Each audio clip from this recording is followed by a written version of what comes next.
Deus Pai, nós te damos graças nesta noite porque tens proporcionado esta oportunidade a cada um de nós de estar aqui juntamente, Senhor, constituindo o corpo de Cristo na terra, Senhor, onde um ou dois estão reunidos em teu nome, aí tu estás presente no meio deles. E por isso, Senhor, nós te agradecemos desde já a tua presença, Senhor, te agradecemos que os nossos corações e os nossos ouvidos são flexíveis, estão abertos, Senhor, para ouvir a tua palavra, para ouvir aquilo, Senhor, que tu queres falar conosco esta noite.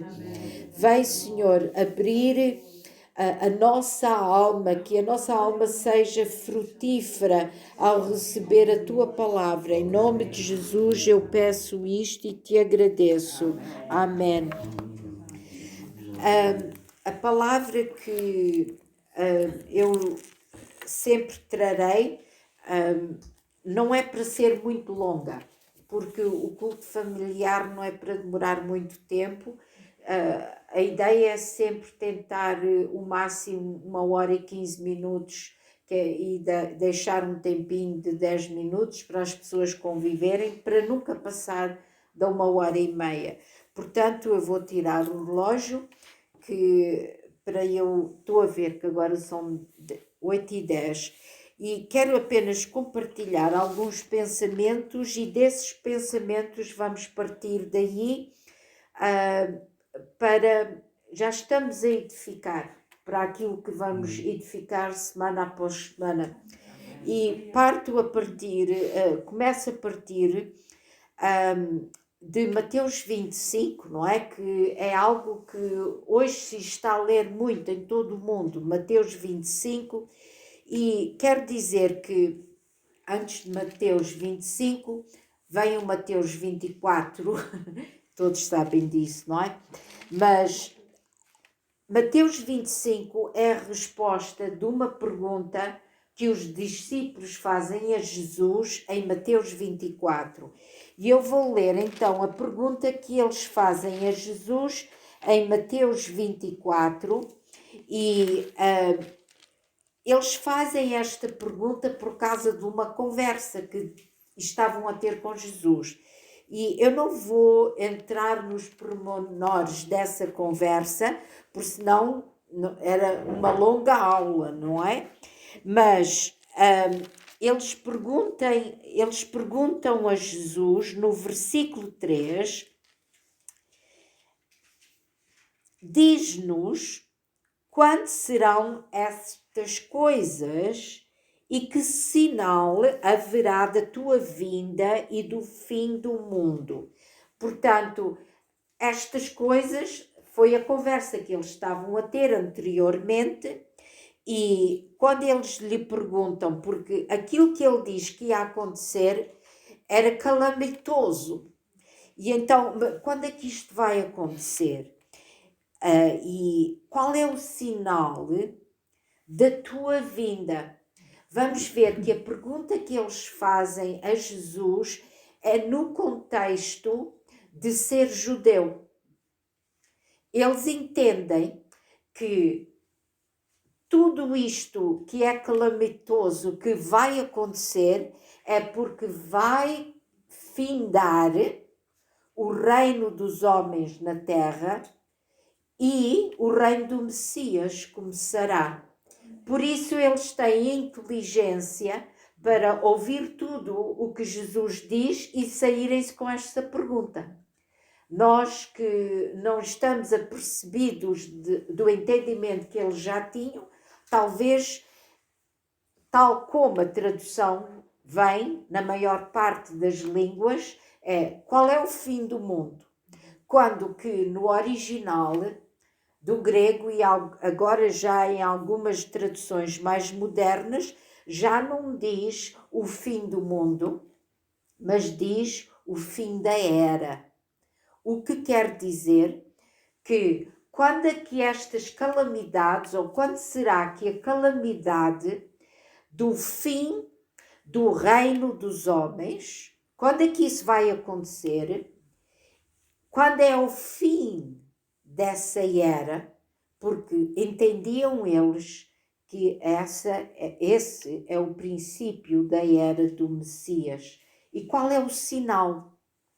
E para a pergunta que eles fazem, Jesus dá duas respostas. E ele responde com duas parábolas.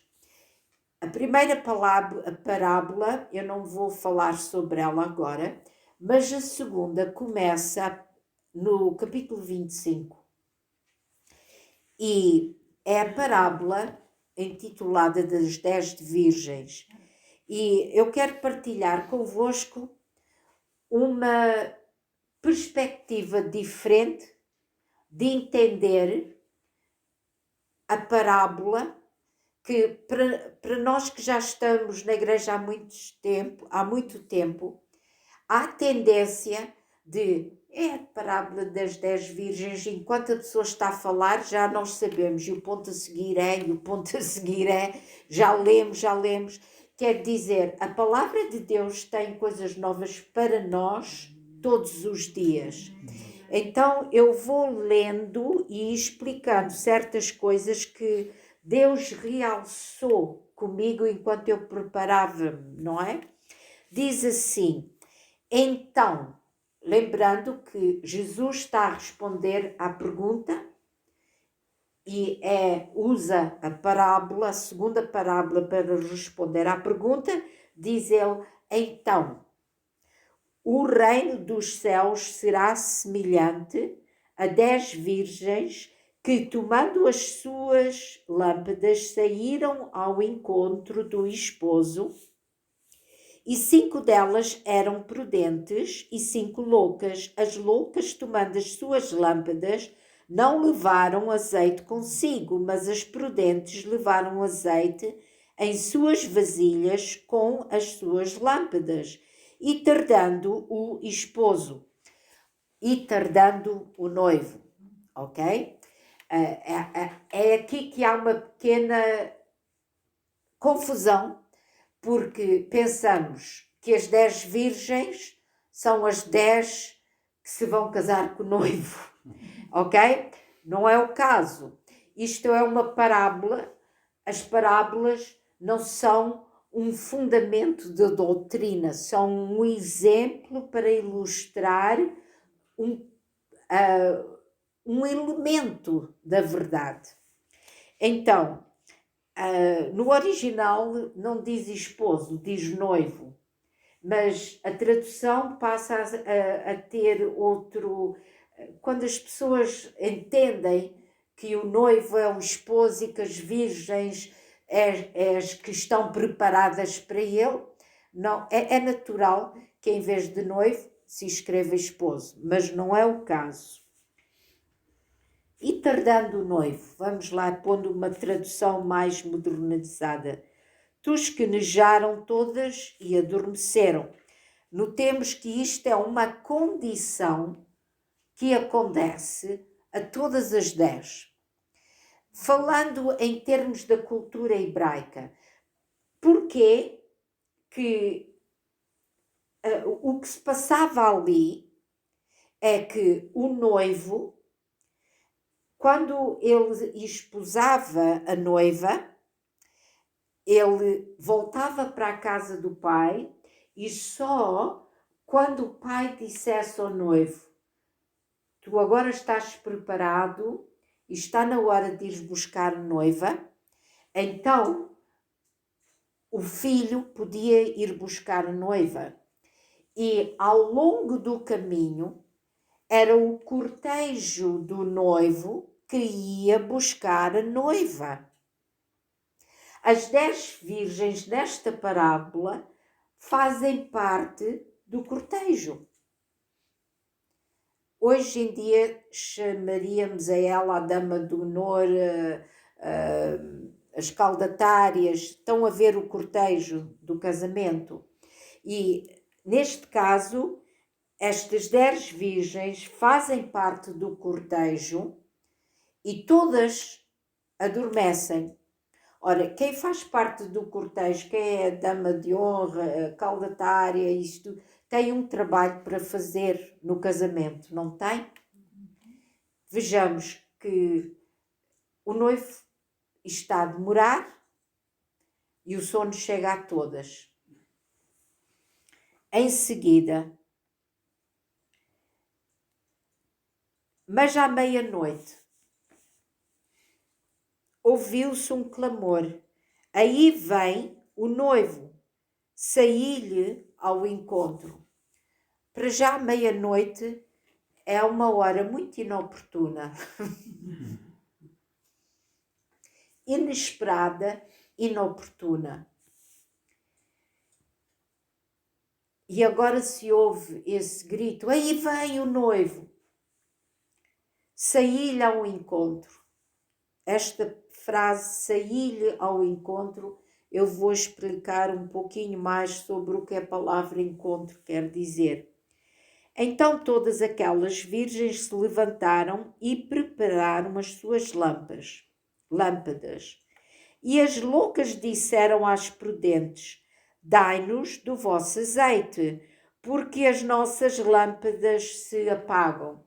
Notem bem, todas estavam preparadas, todas tinham sido convidadas ao casamento, todas estavam... tinham o desejo de participar, mas 5 encontram-se sem aquilo que precisam para durar a noite.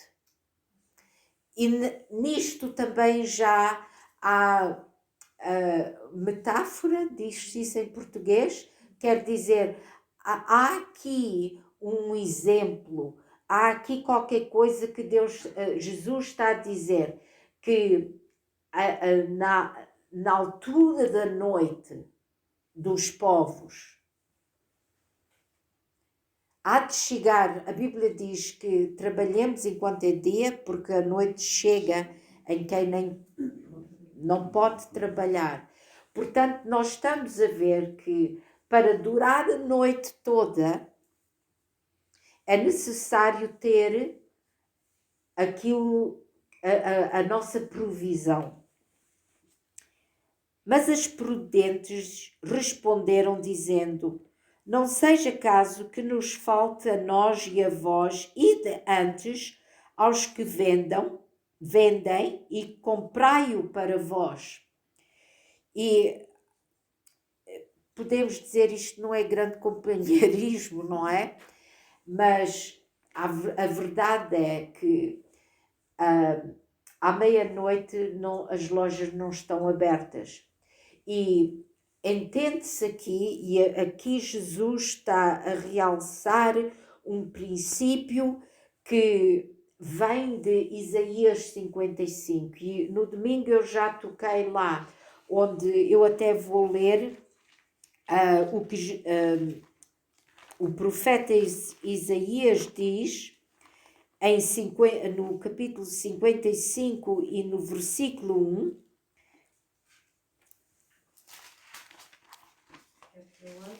Sim, se tens.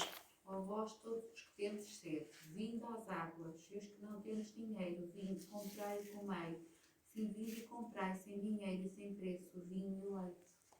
E lê também o número 3, faz favor. Inclinai os vossos ouvidos e vinde a mim, ouvi e a vossa alma viverá, porque convosco farei um concerto perpétuo, dando-vos as firmes beneficências de Davi. Estamos a ver onde é que se compra o óleo. Para aqueles que eram judeus, era bem claro onde é que se compra o óleo. A metáfora não se perdia, o entendimento daquilo que Jesus estava a dizer. Vós que tendes sede, vinde às águas. E vós que não tendes dinheiro, vinde e comprai e comei. Sim, vinde comprai sem dinheiro e sem preço vinho e leite. E se ficávamos com dúvida onde se compra, a palavra de Deus responde, inclinai os ouvidos e vinde a mim. Onde é que se compra? Inclinai os ouvidos e vinde a mim. Para termos o óleo que precisamos para durar a noite, a resposta é: inclinai os ouvidos e vinde a mim. Eu não posso ouvir por vós, vós não podeis ouvir por outros. Todos temos que inclinar o nosso ouvido e vir a Deus para ouvir dele, porque é Ele que nos vai dar o que precisamos para durar a noite toda. Seguindo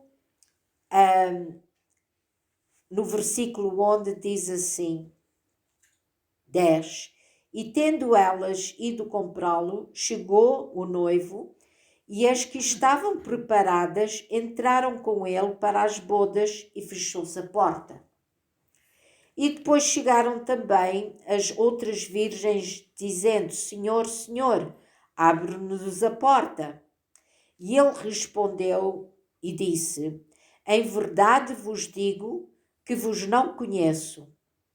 E agora, deixamos aí a parábola, acaba o exemplo, a ilustração que Jesus está a dar, e ele agora volta a responder à pergunta que foi feita no princípio. Qual é o sinal que a era está para findar e que o reino do Messias vai para começar? Era essa a pergunta, não é? E então Jesus responde, vigiai, pois, porque não sabeis o dia nem a hora em que o Filho do Homem há de vir. Ele responde à pergunta original. Vamos ver aqui o fim da parábola. Em verdade vos digo que vos não conheço. Parece assim muito frio, não é? Então, eram todos convidados. Caudatárias, damas de honra, virgens, todas convidadas. Porquê é que o noivo acaba por dizer não vos conheço?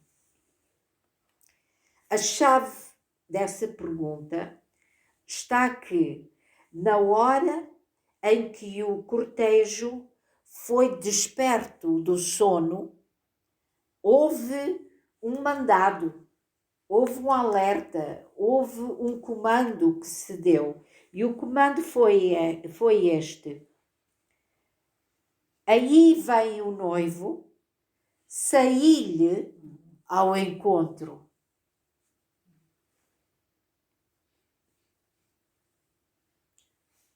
Portanto, o mandado é este, saí-lhe ao encontro. Esta palavra encontro só aparece 4 vezes no Novo Testamento, 2 vezes é aqui, e a outra vez aparece em 1 de Tessalonicenses, onde fala da vinda de Cristo e que o corpo de Cristo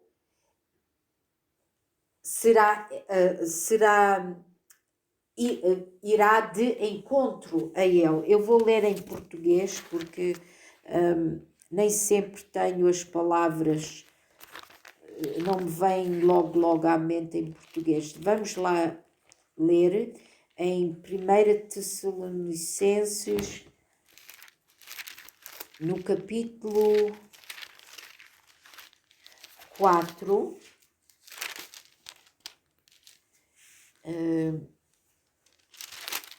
acho que é no versículo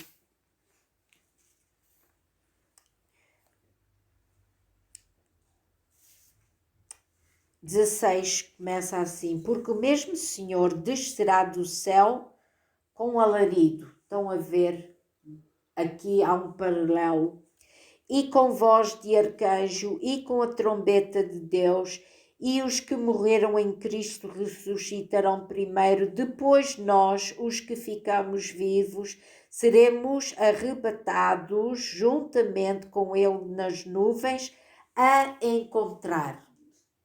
ok? A encontrar o Senhor nos ares e assim estaremos sempre com o Senhor. É exatamente a ilustração que Jesus estava a dar aos discípulos. Aqui o apóstolo Paulo fala da mesma maneira. E essa palavra a encontrar, no grego quer dizer, não é só saíram-lhe ao encontro, noutras palavras, como quando há um comício ou passa um festival ou qualquer coisa, uma procissão na rua, não é? As pessoas vão ali para ver. Sair ao encontro no grego aqui é diferente. Está a dizer, saíram ao encontro para se juntarem a ele.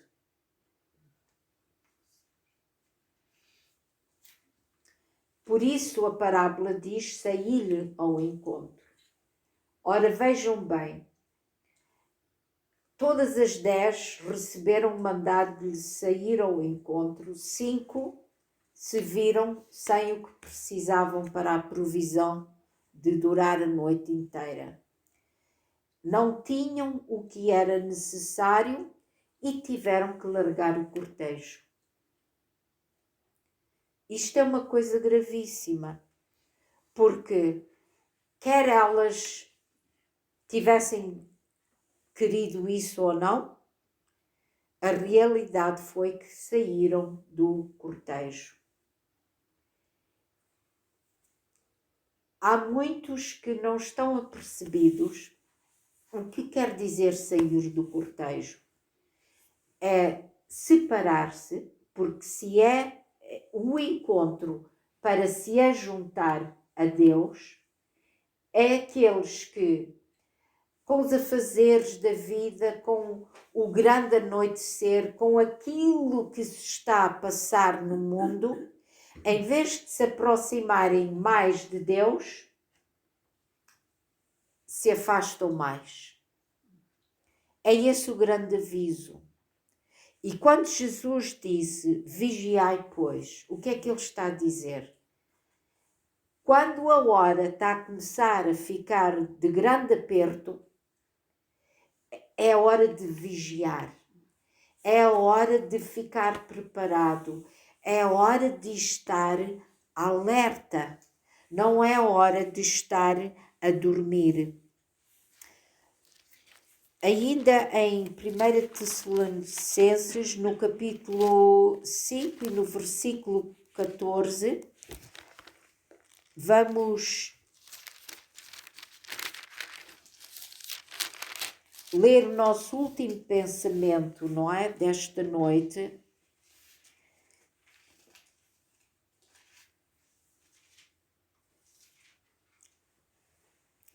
E eu não gosto muito desta tradução em português, porque não dá o sentido inteiro, mas vamos ler como está. Rogamo-vos também, irmãos, que admoesteis os desordeiros, consoleis os de pouco ânimo, sustenteis os fracos e sejais pacientes para com todos. Ora, quando nós lemos, rogamo-vos também, irmãos, que admoesteis os desordeiros, imediatamente, eu não sou desordeiro, não há aqui desordeiros. Estamos a pensar em letreiros que as pessoas têm, não é? Aquele é desordeiro, eu não sou, portanto esta palavra não é para mim, passa, vamos para a outra. Neste contexto, no grego, dá um outro sentido, e o sentido é este, o de soldado. Primeiramente, o soldado que não está alinhado, o soldado que não está preparado, não tem a arma pronta, as botas estão fora do sítio, não se apresentou à hora certa, isso é desordem. Não é aquela pessoa que anda a formar barulho ou desordem no meio da igreja. Não é isso que eu estou a falar.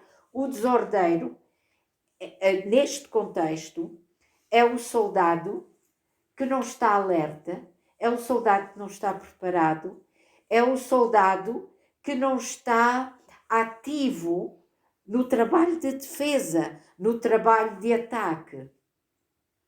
Porque nós somos chamados como soldados.